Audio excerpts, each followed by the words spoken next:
కూడా ముందుగా నా హృదయపూర్వకమైనటువంటి నమస్కారాలు తెలియజేస్తా ఉన్నాను. ఈరోజు ఈ రాష్ట్ర చరిత్రలో సువర్ణాక్షరాలతో లిఖించదగబడినటువంటి రోజుగా నేను భావిస్తా ఉన్నాను. కొట్లాడి తెచ్చుకున్న తెలంగాణ రాష్ట్రం 10 ఏళ్ల పాటు కొద్ది మంది చేతుల్లో బందీ అయి ప్రజలకి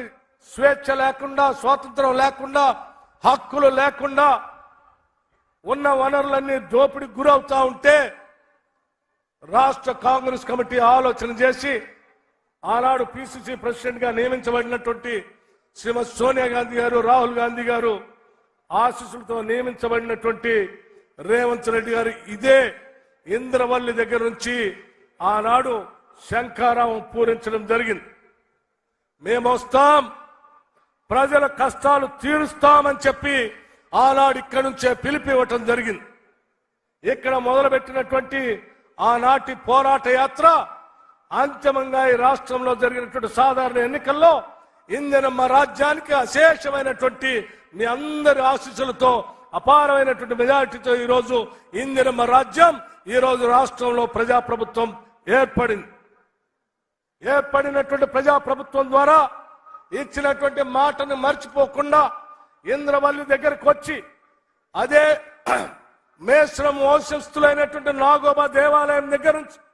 ఇచ్చిన మాటను నిలబెట్టుకుంటూ ఈ ప్రాంతం నుంచి అభివృద్ధి కార్యక్రమాలకి శ్రీకారం చుట్టాలనేటువంటి ఆలోచనతో మొదలుపెట్టినటువంటి సభే ఈనాటి ఇంద్రవల్లి సభ అని కూడా ఈ సందర్భంగా మీ అందరికీ మనవి చేస్తా ఉన్నాం. అంతేకాదు ఈ ప్రాంత ప్రజల కోరికల హక్కుల కోసం ఆనాడు పోరాటం చేసిన అనేక మంది ఆదివాసీల అమరవీరుల స్తూపం దగ్గర నుంచి ఆనాడు ఏ మాట అయితే ఇచ్చామో ఆ మాటను నిలబెట్టుకోవటం కోసం అదే స్తూపం దగ్గరకు వచ్చి మళ్ళీ మాటిచ్చి వెళ్తా ఉన్నాం. ఈ రాష్ట్ర ప్రజల సంక్షేమం కోసమే ఈ రాష్ట్ర ప్రభుత్వం కట్టుబడి ఉంటుందని ఈ సందర్భంగా మీ అందరికీ మనవి చేస్తా ఉన్నాం. స్నేహితులరా, ఇదే ఇంద్రవల్లి ఆనాడు నేను సిఎల్పి నాయకుడిగా, ఆనాడు రాష్ట్ర కాంగ్రెస్ కమిటీ అధ్యక్షుడిగా రేవంత్ రెడ్డి గారు ఓ పక్కన సభలు, సమావేశాలు, భారీ బహిరంగ సభలు చేసుకుంటూ నేను ఇక్కడి నుంచి పాదయాత్ర మొదలుపెట్టాను. ఇదే ఇంద్రవల్లికి ఆనాడు ఈ పరిసర ప్రాంతాల్లో ఉన్నటువంటి అమాయకులైన అనేక మంది గోండు ప్రజల జీవితాల్లో మార్పు రావాలని జీవితం మొత్తం అంకితం చేసినటువంటి గద్దరన్న కూడా ఆనాడు పీపుల్స్ మార్చ్ కార్యక్రమంలో పాల్గొనటం, ఇదే స్తూపం దగ్గర మా అందరి చేత ప్రమాణం చేపించిన సంఘటన కూడా గుర్తు చేస్తా ఉన్నాను. అటువంటి యోధుడు శ్రీ గద్దరన్న గారి పేరు మీద నిన్ననే రాష్ట్ర ప్రభుత్వం కవులు, కళాకారులకి, సినిమా రంగానికి ఇచ్చేటువంటి నంది అవార్డుని తెలంగాణకి తలమానికంగా ఉన్నటువంటి తెలంగాణ కోసం పోరాటం చేసినటువంటి గద్దరన్న పేరు మీద గద్దరన్న అవార్డులుగా ప్రకటించి మేము ఈ ప్రభుత్వం పోరాట యోధుల ఆలోచనల్ని,